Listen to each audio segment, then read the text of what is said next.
Hey welcome back to our YouTube channel. So आज हम लोग जो बात करने जा रहे हैं वो क्लास 12th के लिए हम लोग बात करने जा रहे हैं और वहाँ पे हम लोग बात करेंगे सिस्टम ऑफ लीनियर इक्वेशंस की। तो वहाँ पे हम लोग वो बात करेंगे कि इक्वेशंस को सॉल्व कैसे कर सकते हैं और उनकी कंडीशंस के बारे में, कंसिस्टेंट और इनकंसिस्टेंट के बारे में और इन सब चीज़ों की हम लोग बात करेंगे। तो चलिए शुरू करते हैं। आज का टॉपिक जो है हमारा system of linear equation for class 12th with using determinant. तो जैसा कि आपको पता है कि x plus 3y equal to 8 या फिर यहाँ पे मैं लिख देता हूँ x plus 3y equal to 8 और x plus Y equal to अगर लिखा होता 4। यहाँ पे अगर दो इक्वेशंस दे रखी होती तो आप बोल सकते हो ये linear equation in two variable है, जो कि आपने क्लास 10th में सीखा हुआ था। वहाँ पे हम लोगों ने कुछ मेथड्स की बात की थी, substitute method, elimination method, cross multiplication method, special method, बाकी देखा था वहाँ पे सॉल्व करना हम लोगों ने। तो यहाँ पे जो हम लोग बात करने जा रहे हैं विद यूजिंग डिटर्मिनेंट, तो कैसे सॉल्व करते हैं, उसका प्रोसेस क्या है, हम लोग इसी के बारे में बात करते हैं। सबसे पहले जो अब हम लोग इस लीनियर इक्वेशंस को आपसे बोला जाएगा using determinant find the value of x and y। सबसे पहले ये आपको देखना है कि लीनियर इक्वेशंस कितने वेरिएबल्स में है, 2 वेरिएबल या 3 वेरिएबल्स। जैसा कि यहाँ पे 2 वेरिएबल्स दे रखा है x एंड y, तो जो x और y के साथ में जो वेरिएबल x y के साथ, इसमें x के साथ पहली एक फर्स्ट इक्वेशन है और ये हमारी सेकेंड इक्वेशन है। फर्स्ट इक्वेशन में x के साथ में 1 लिखा हुआ है और y के साथ में -3।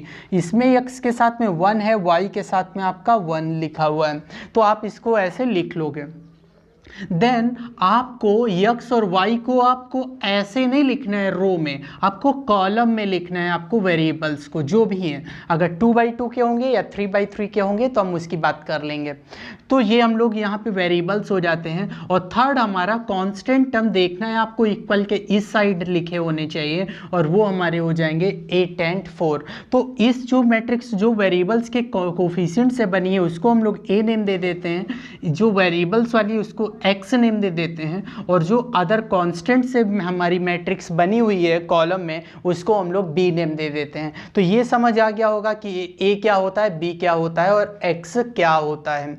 तो अब हम लोग इसको कैसे सॉल्व करते हैं। तो सिंस आपको लिखा है कि ax इक्वल टू कितना है, a into x equal to कितना है, b के फॉर्म में। सो x इक्वल टू आपको वेरिएबल चाहिए ना, तो x इक्वल टू कितना हो जाएगा, a उस साइड जाएगा तो हो जाएगा a इनवर्स b। तो ये चीज़ का आपको ध्यान रखना है, मतलब आपको निकालना क्या पड़ेगा, a इनवर्स और b। तो सिंस आपका a की वैल्यू, a आपकी मैट्रिक्स कितनी दे रखी है, 1 माइनस का 3, 1 और 1। और आपने निकालने के लिए आपको बताया था मैंने, इनवर्स निकालने का जो फॉर्मूला बताया था वो हम लोग पिछले लेक्चर में देखा था हम लोगों ने, adjoint a upon determinant a के बारे में। तो सबसे पहले हम लोग इसका एडजॉइंट a डिटर्मिनेंट निकालते हैं। तो डिटर्मिनेंट हम लोग देखते हैं कितना आता है। तो सिंस डिटर्मिनेंट ऑफ a कितना हो जाएगा हमारा, डिटर्मिनेंट a मेन डायगोनल का कराते हैं, 1 1 जा 1, बीच में साइन माइनस, 1 3 जा 3, माइनस का 3 हो जाएगा तो माइनस माइनस प्लस का 3 जो कि आ गया 4 which is not equal to 0। हम लोगों ने यही चीज़ हम लोगों ने देखा था। सबसे पहले हम लोग डिटर्मिनेंट निकालते हैं, अगर डिटर्मिनेंट 0 नहीं हुआ तो इसका मतलब इनवर्स पॉसिबल है, जैसा कि हम लोगों ने इनवर्स में देखा था। तो नाउ एडजॉइंट ए क्या हो जाता है हमारा, एडजॉइंट ए इक्वल टू क्या होता है हमारा, एडजॉइंट ए होता है कि cofactors a11, a12, a21, a22 जो हमारे कोफैक्टर्स होते हैं उसका ट्रांसपोज कर देने पे जो मैट्रिक्स हमारी आती है वही हमारी क्या होती है, एडजॉइंट ए। तो नाउ तो एडजॉइंट ए आपका कितना हो जाएगा, एडजॉइंट ए a11 की वैल्यू आपको कितनी है, a11 की वैल्यू आपकी कितनी है, सिंस a11 आपका है 1 1 देखा जाएगा इसमें, तो a1 first row first column हटा दो, कौन बचा 1। और इसमें क्या है 1 + 1 2 होता है। पहले हम लोग क्या करते थे, माइनर्स निकालते थे, माइनर्स से हम लोग क्या करते थे, कोफैक्टर्स निकाल लेते थे। तो जैसे कि इसका माइनर्स कितना होगा, m11 की वैल्यू 1 हो गई, ऐसे करके m12 की वैल्यू आपकी कितनी हो जाएगी, 1 2 फर्स्ट रो सेकेंड कॉलम उसकी भी वैल्यू 1 है। m21 की वैल्यू कितनी होगी, सेकेंड रो फर्स्ट कॉलम 1 हटाओगे तो कितना आ जाएगा, सेकेंड रो फर्स्ट कॉलम -3, और इसी के साथ में m22 की जो वैल्यू आएगी वो आ जाएगी सेकेंड रो सेकेंड कॉलम, इसकी बात करें तो उसकी वैल्यू आ जाएगी 1। तो आपका a11 कितना होता है, हम लोगों ने बात किया था कि अगर इन दोनों का 1 + 1 अगर इवन है तो साइन वही रहता है, अगर ऑड होता है ऐड तो हम लोग साइन चेंज करते थे, वो हम लोग देखे थे रिलेशंस में। तो A11 ये तो 1 + 1 2 है, इवन है, तो ये आपका 1 ही रहेगा। A12 की वैल्यू कितनी हो जाएगी, 1 है ना, लेकिन 1 + 3 1 + 2 3 होता है ऑड, तो ये कितना साइन चेंज हो जाएगा। तो A21 कितना होगा, 2 + 1 3 होता है ना ऑड, तो इसका साइन चेंज, तो -3 का +3।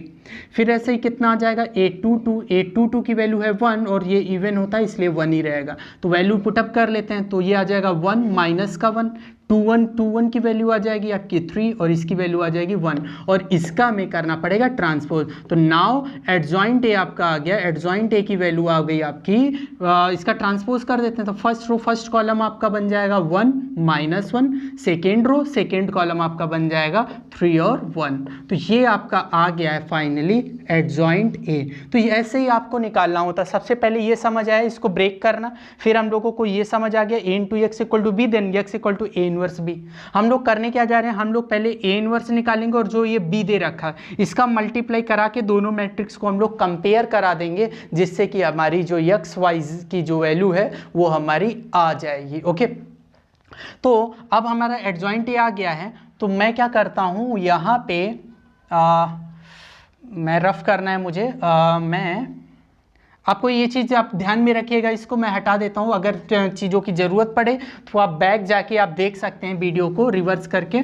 तो यहाँ पे हम लोग देखते हैं, यहाँ से सॉल्व करते हैं। तो ए सिंस आपको पता है x = कितना होता है a इनवर्स b, सिंस आपको ये चीज़ आपको पता है, तो a इनवर्स की जो वैल्यू आई है वो आपकी आ चुकी है। a इनवर्स कितना हो जाएगा, a इनवर्स हो जाएगा आपका adjoint a upon determinant a। A inverse equal to कितना होगा, since A inverse equal to होता है adjoint A upon determinant A। तो एडजॉइंट A की वैल्यू आपकी कितनी आई है, 1 3 -1 और 1, और अपॉन जब करोगे डिवाइड करोगे किसका, डिटर्मिनेंट का, और डिटर्मिनेंट कितना आया है 4। तो ये आपका आ गया है A इनवर्स। तो अब A इनवर्स की जगह वैल्यू रख लेते हैं, तो 1/4 और ये आपका कितना है 1 3 -1 और 1, और इनटू किसका बेटा कराना है, B का, और B मैट्रिक्स की दे रखी है वो 8 और 4 थी आई थिंक, है ना, तो वो देख लीजिएगा 8 और 4। अब क्या करना है, इसको सॉल्व करवा देते हैं। तो हमारा कितना आ जाएगा, x = आ जाएगा, और x का मतलब क्या है, x का मतलब आपने की कौन सी मैट्रिक्स थी, x और y की थी ना, और इसको जरा सॉल्व कर लेते हैं। तो 1/4, तो इसको यहीं बना के रखते हैं 1/4, और इन दोनों मैट्रिक्स का आप मल्टीप्लाई कराओ। तो मल्टीप्लाई कैसे होगा, फर्स्ट रो फर्स्ट कॉलम, 1 8 × 8 + 3 4 × 12, फिर क्या होगा, second row second column, second row first column, तो 1 8 × -8 प्लस हो जाएगा 1 4 × 4 आएगा, क्योंकि आपको पता है ये मैट्रिक्स आपकी 2/2 की है और ये मैट्रिक्स आपकी 2/1 की है। तो जो रिजल्टेंट आएगा, जो रिजल्ट आएगा इन दोनों का प्रोडक्ट कराने में वो 2/1 का आएगा। देखो ना 2/1 है ये हमारा। तो अब क्या हो जाएगा आपका, ये है हमारा x y और यहाँ पे है 1/4, इसको सॉल्व करें 8 और 4 ये आपका 20 और ये आपका हो गया -4। तो x y = आपका कितना हो जाएगा, 1/4 का अंदर मल्टीप्लाई करा देते हैं, तो 4 का कराएंगे तो ये 5 हो जाएगा और ये हो जाएगा -1। और नाउ अब आप क्या कराओगे, दोनों ही मैट्रिक्स सेम ऑर्डर की है, क्योंकि इसका भी ऑर्डर 2/1 है और इसका भी ऑर्डर 2/1 है। तो दोनों मैट्रिक्स को आप कंपेयर कराओगे तो x = आपका 5 लिखा है एंड y = आपका -1 लिखा है, और यही आपका होता है आंसर। समझ आया कि नहीं आया? ये था हमारा 2/2 मैट्रिक्स का ऑर्डर का, वहाँ पे हम लोगों ने देखा था लीनियर इक्वेशंस के बारे में। अब जो हम लोग देखेंगे वो 3/3 की हम लोग, जहाँ पे हम लोगों के 3 वेरिएबल्स होंगे x y और z, तो उसको हम लोग कैसे सॉल्व करते हैं वो देखेंगे। आपको मैं ये मान के चल रहा हूँ कि आप इनवर्स फाइंड आउट कर लेते हो एडजॉइंट ए अपॉन डिटर्मिनेंट ए करके, उसके बाद में तब जाके हम लोग, क्योंकि मैं इन्वर्स नहीं निकालूंगा क्योंकि क्वेश्चंस की लेंथ ज़्यादा हो जाती है, ओके, ताकि फिर रफ करना पड़ता है मुझे, फिर समझाने में प्रॉब्लम्स हो सकती है, इसीलिए आपको इन्वर्स करना आना चाहिए, ताकि इसीलिए आपको प्रीवियस वीडियो देखना पड़ेगा एडजॉइंट ए अपॉन डिटर्मिनेंट ए का, ओके। तो इसी के साथ में हम लोग ये चालू करते हैं। तो सबसे पहले हम लोगों ने क्या देखा है, एक मैट्रिक्स बनाते हैं जो हम लोगों की ए मैट्रिक्स होगी, और ए मैट्रिक्स वो मैट्रिक्स होती है जिसमें वेरिएबल्स के कोफिशिएंट लिखे जाते हैं। जैसा कि इसमें फर्स्ट इक्वेशन ये है आपकी, ये सेकेंड इक्वेशन है और ये आपकी थर्ड इक्वेशन है। तो यहाँ पे फर्स्ट इक्वेशन में क्या होगा, x के साथ कितना है 3, y के साथ कितना है 4, z के साथ कितना है 2। इस सेकेंड इक्वेशन में यक्स वाला टर्म कहीं दिख रहा है, नहीं दिख रहा है, तो यक्स वाला टर्म कितना होगा 0, वाई के साथ कितना है 2, जेड के साथ कितना है -3। थर्ड इक्वेशन में यक्स के साथ है 1, वाई के साथ है -2, जेड के साथ है 6। तो ये आपकी हो चुकी है ए मैट्रिक्स। इनटू आपको जैसा यहाँ दिख रहा है यक्स वाई जेड 3 वेरिएबल्स हैं, आपको कॉलम में सेट करना है एक्स वाई जेड और इक्वल। अब आपको ये हो गई आपकी एक्स कैपिटल एक्स मैट्रिक्स है और अब आपको क्या चाहिए बी मैट्रिक्स चाहिए। और बी मैट्रिक्स आपकी कौन सी होती है, जो इक्वल के इस साइड कांस्टेंट टर्म लिखे होते हैं 8, 3 और -2, और ये हो गई आपकी बी मैट्रिक्स। आपको दिख गया since a into X equal to B, so x equal to होगा a इनवर्स b। ये समझ आया कि नहीं आया? क्लियर है यहाँ तक? तो यहाँ तक अगर आपको समझ आ गया है तो अब देखते हैं आगे, हम लोग देखते हैं यहाँ पे। तो सिंस आपको ए मैट्रिक्स आपकी कितनी दे रखी है, ए मैट्रिक्स दे रखी है 3, 4, 2 और यहाँ पे 0, 2, -3 और यहाँ पे 1, -2 और 6। ये आपकी ए मैट्रिक्स है। जैसा कि आपको पता है कि ए यक्स मैट्रिक्स तो आपकी ये है और आपको क्या जरूरत पड़ेगी ए इनवर्स निकालने की। तो सब अब जब आप निकालोगे ए इनवर्स का फॉर्मूला आपको पता है कि ए इनवर्स का जो फॉर्मूला होता है वो होता है एडजॉइंट ए अपॉन डिटर्मिनेंट ए। और जब ये फॉर्मूला करके आप इनवर्स निकालोगे तो जो ए इनवर्स इसका कुछ आएगा तो वो ये आएगा आपका। जब ए इनवर्स आ जाएगा तो आप क्या करोगे, यहाँ पे फॉर्मूले के accordingly A inverse into B कराओगे। ए इनवर्स ये है और बी मैट्रिक्स आपकी ये देखो दे रखी है, और इन दोनों का आप जब मल्टीप्लाई कराओगे, आप ये करवा के देखिएगा और आपका तब आ जाएगा ए इनवर्स भी -2, 3 और 1। ओके, ये कौन सी मैट्रिक्स का ऑर्डर बनेगा, 3/1 ऑर्डर की मैट्रिक्स बनेगी। अब देन आप क्या करोगे कि x इक्वल टू है ना ए इनवर्स भी, तो x मैट्रिक्स क्या है आपकी एक्स वाई जेड, और ये किसके इक्वल करना है आपको ए इनवर्स बी के, और ए इनवर्स बी आपकी कितनी है -2, 3 और 1। और अगर जब दो मैट्रिक्स इक्वल हैं तो करस्पॉन्डिंग एलिमेंट सेम हो जाएंगे, तो x इक्वल टू -2 आ जाएगा, y इक्वल टू 3 आ जाएगा, z इक्वल टू 1 आ जाएगा आपका। तो ये होगा आपका निकालने का प्रोसेस।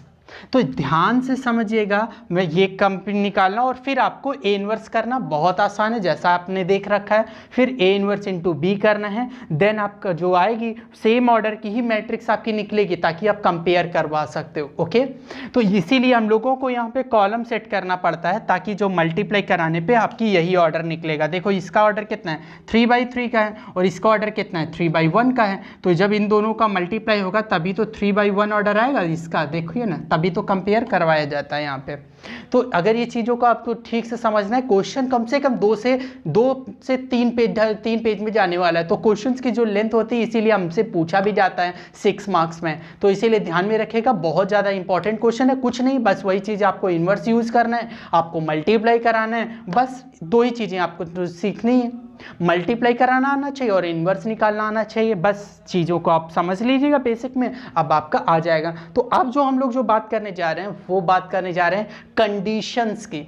जैसे कि कंडीशंस होती थी ना, इनफाइनाइट सॉल्यूशन, नो सॉल्यूशन और यूनिक सॉल्यूशन, कंसिस्टेंट और इनकंसिस्टेंट की, तो उसी की हम लोग आगे बात करते हैं। ओके, अगर हम लोग बात करें क्लास 10th में, तो क्लास 10th में फॉर एग्जांपल अगर हमारी 2 इक्वेशंस होती थी x - 3y = 11, फॉर एग्जांपल ये 2 इक्वेशंस हैं आपकी, तो यहाँ पे आपको पता है कि a1 की वैल्यू होती थी 3 और b1 की वैल्यू होती थी आपकी y, और ये होती, इसको c1 कितना बोलते थे हम लोग -8, इस साइड से कंसीडर करते थे। a2 होता था 1 और b2 होता था आपका -3 और B1 कितना होगा 1, ठीक है ना। B2 होता था -3 और C2 आपका हो जाता था -11। तो वहाँ पे 3 कंडीशंस की बात की थी वहाँ पे हम लोगों ने। एक था आपका यूनिक सोल्यूशन, और आपने देखा था यूनिक सोल्यूशंस की जो कंडीशन होती थी A1/A2 does not equal to B1/B2 होता था, और उसका जो ग्राफ बनता था इंटरसेक्टिंग होता था, जो कि एक पॉइंट पे आपका कट करता था। एक पॉइंट पे कट करने की वजह से ही हम लोग उसको बोलते हैं यूनिक सॉल्यूशन। सेकेंड की अगर हम लोग बात करें वहाँ पे तो नो सॉल्यूशंस की, और नो सॉल्यूशंस का मतलब होता था वहाँ पे कि कंडीशन होती थी a1/a2 equal to b1/b2 does not equal c1/c2। पहले में इक्वल है फिर डज नॉट इक्वल है। देखिएगा मैं इसको रिलेट करूंगा इससे, तब जाके आपको ना याद करने की जरूरत नहीं पड़ेगी आपको। तो नो सॉल्यूशंस का मतलब होता है लाइनें कैसी होंगी आपकी, पैरेलल होंगी। आप linear equation in two variable पढ़ते हो तो लीनियर का मतलब है इसमें ग्राफ में कैसी बनती है, लाइंस बनती हैं। अगर हमारा लास्ट हमारा होता है कि इनफाइनाइट सॉल्यूशन, और उसकी कंडीशन होती है a1/a2 equal to b1/b2 equal to c1/c2, और इसका में जो लाइनें होती हैं वो एक के ऊपर एक होती हैं, जिसको हम लोग बोलते हैं ओवरलैपिंग। करेक्ट है ना, ओवरलैपिंग की कंडीशंस हम लोग बोल देते हैं वहाँ पे। तो ये चीज़ें लाइनें बस इतनी तीन ही तरीके से दो लाइनें कट कर सकती हैं हमारी। तो सिंपल सी बात है कि अगर ये हमारी, ये हमने क्लास 10th में पढ़ा था, तो अब इसको से रिलेट करते हैं। यहाँ पे दो चीज़ें हम लोगों ने पढ़नी है हमें, एक है हमारा consistent system of linear equations और हमारा इनकंसिस्टेंट। हमने क्लास 10th में भी पढ़ लिया है कंसिस्टेंट सॉल्यूशन क्या होते हैं, जिसमें वन और मोर सॉल्यूशन होता है, जैसे कि यूनिक सॉल्यूशन और इनफाइनाइट सॉल्यूशंस की जो कंडीशंस होती हैं, ये जो इनको बोलते हैं हम लोग कंसिस्टेंट सॉल्यूशन। और जो नो सॉल्यूशन की कंडीशन होती है, नो सॉल्यूशन की, उसको हम बोलते हैं इनकंसिस्टेंट सॉल्यूशन। ओके, तो जब हमारा जो मैट्रिक्स में जो इसमें है हमारा जो प्रॉपर्टी, उसकी बात हम लोग कर देते हैं। तो यहाँ पे जो फर्स्ट प्रॉपर्टी है केस 1, फर्स्ट केस की जो बात करते हैं, अगर यूनिक सॉल्यूशन आपसे बोला जाए तो कंडीशंस हमारी क्या होगी। अगर हमसे केस सेकेंड केस सेकेंड अगर हमसे बोला जाएगा नो सॉल्यूशंस का, तो नो सॉल्यूशन की कंडीशन क्या होगी। अगर हमसे केस से थर्ड की जो बात की जाएगी, वो थर्ड केस हमारा जो होता है इनफाइनाइट सॉल्यूशन, और तो उसकी बात करेंगे तो वो इनफाइनाइट सॉल्यूशंस की कंडीशन क्या होती है। आपको पता है कि डिटर्मिनेंट में Ax इक्वल टू आप B फाइंड आउट करते हो। आपको पता है A कौन सी मैट्रिक्स को बोलते हैं, X कौन सी मैट्रिक्स को बोलते हो, B कौन सी मैट्रिक्स को बोलते हैं। तो उस हिसाब से अगर देखा जाए यूनिक में देखिए ना एक ही रिजल्ट होता है वहाँ पे, डज नॉट इक्वल। तो बस यहाँ पे बात समझिएगा, हम लोग जब when unique solution, when determinant of A equal to 0 हो जाएगा, बात समझिएगा। ए इनवर्स आपका क्या होता है, ए इनवर्स इक्वल टू क्या होता है, adjoint A upon determinant A. बात समझ, मैंने क्या बताया था, अगर determinant does not equal to 0 sorry अगर हो जाएगा तो क्या हो जाएगा, यूनिक सॉल्यूशन। तो यार देखो, अगर डिटर्मिनेंट 0 नहीं होगा तो क्या होगा, यूनिक सॉल्यूशन। मतलब डिटरमिनेंट 0 नहीं होगा तो उसका इन्वर्स पॉसिबल होगा। तो हम लोगों ने कल प्रॉपर्टी के बारे में देखा था कि अगर डिटरमिनेंट 0 नहीं है तो इसका मतलब उसका यूनिक इन्वर्स पॉज होता था। हम लोगों ने पहली कंडीशंस देखी थी।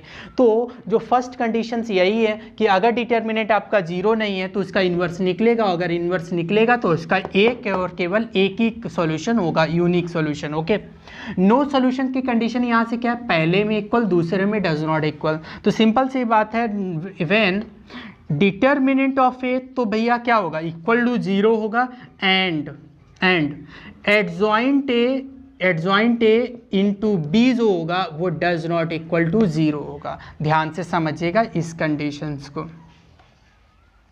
मतलब अगर आपको शो करना हो कि अभी हम लोग क्वेश्चंस में बात करेंगे, एडजॉइंट ए आपको निकालना आता होगा। एडजॉइंट ए क्या होता है, ए मैट्रिक्स से हम लोग एडजॉइंट निकाल लेते हैं कोफैक्टर से, और बी मैट्रिक्स आपको पता ही है कौन सी बी मैट्रिक्स होती है हमारी। फिर हम लोग एडजॉइंट ए इंटू बी कर देते हैं। अगर डज नॉट इक्वल टू 0 आ गया तो वो हमारा क्या हो जाएगा, नो सॉल्यूशंस की कंडीशन होती है। थर्ड की बात करें इनफाइनाइट सॉल्यूशन, तो व्हेन जैसा कि आपको पता है दोनों ही इक्वल होते हैं, मतलब सिमिलरली इससे आप रिलेट कर पाओ तो बहुत आसान हो जाएगा। Determinant does not equal to 0 and adjoint A into B जो है, जैसा इसमें नॉट इक्वल था इसमें इक्वल टू 0, दोनों ही हो जाएंगे। तो ये कंडीशंस थी आपकी कंसिस्टेंट और इनकंसिस्टेंट। समझ आना चाहिए कि वन और मोर सॉल्यूशन, इनकंसिस्टेंट मतलब नो सॉल्यूशन, और उससे रिलेट करके हम लोगों ने इनको देखा हुआ है। यहाँ पे एक क्वेश्चंस की बात कर लेते हैं ताकि हमें और अच्छे से क्लियर हो जाए। तो जैसा कि यहाँ पे एक क्वेश्चन दे रखा है कि use matrix method. Matrix method से हमें ये शो करना है कि ये जो सिस्टम ऑफ लीनियर इक्वेशंस हैं और वो इनकंसिस्टेंट है। और आपको पता है अगर इनकंसिस्टेंट बोला जा रहा है इसका मतलब नो सॉल्यूशन। और अगर नो सॉल्यूशन, अब आपको समझना है कि नो सॉल्यूशन आप कैसे प्रूव कर सकते हो।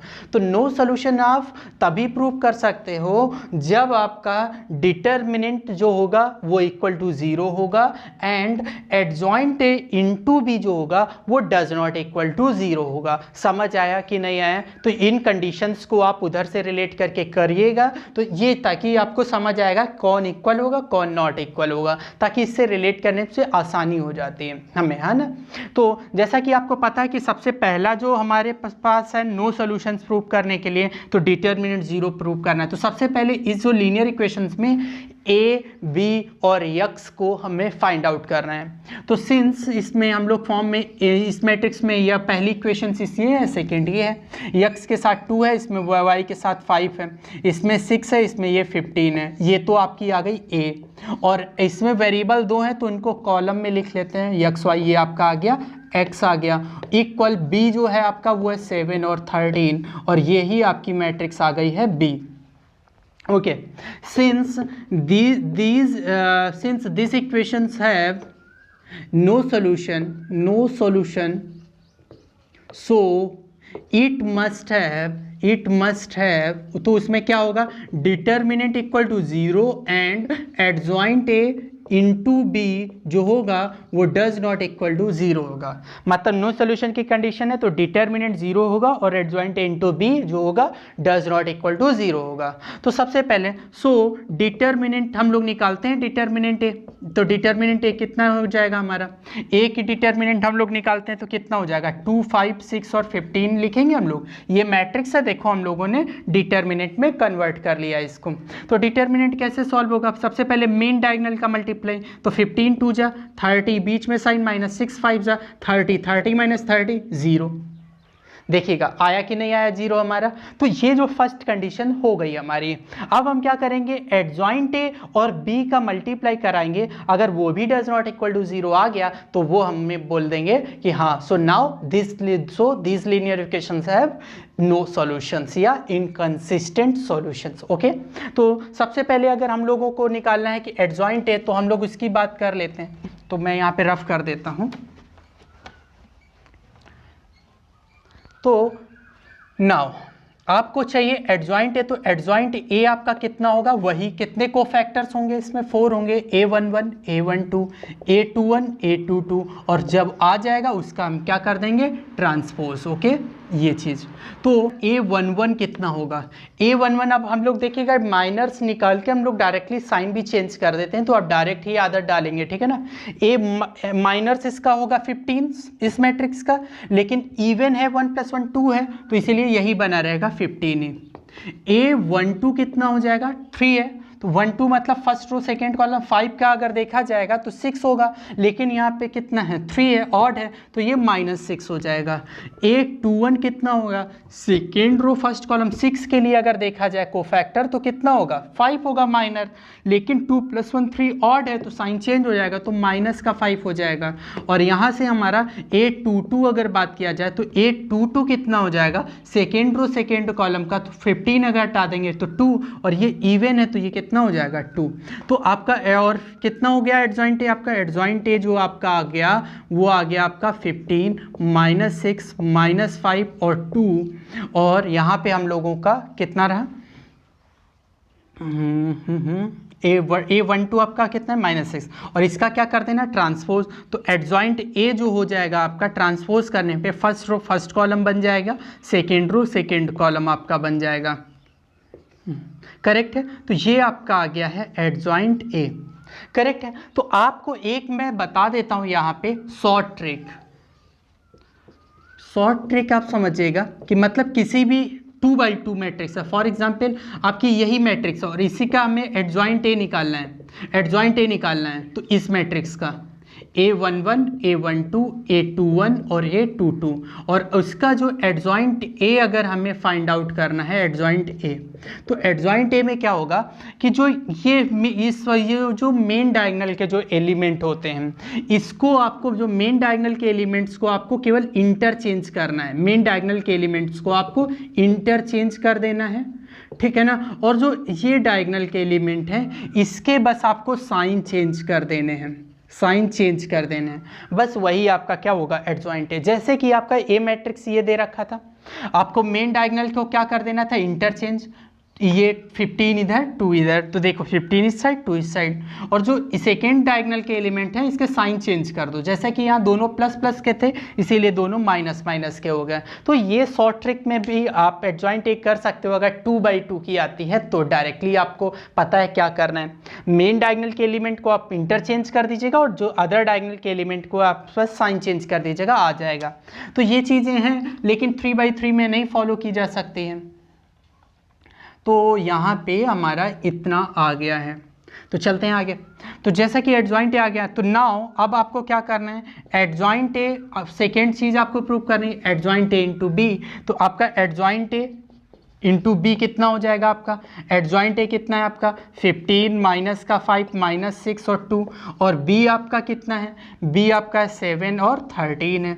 आप इसको क्या करवा दीजिएगा, इसको मल्टीप्लाई करवा दीजिएगा। तो मल्टीप्लाई में कितना आएगा, first row first column 15 into 7 105, बीच में साइन प्लस, 13 5 जा 65 हो जाएगा, माइनस का हो जाएगा।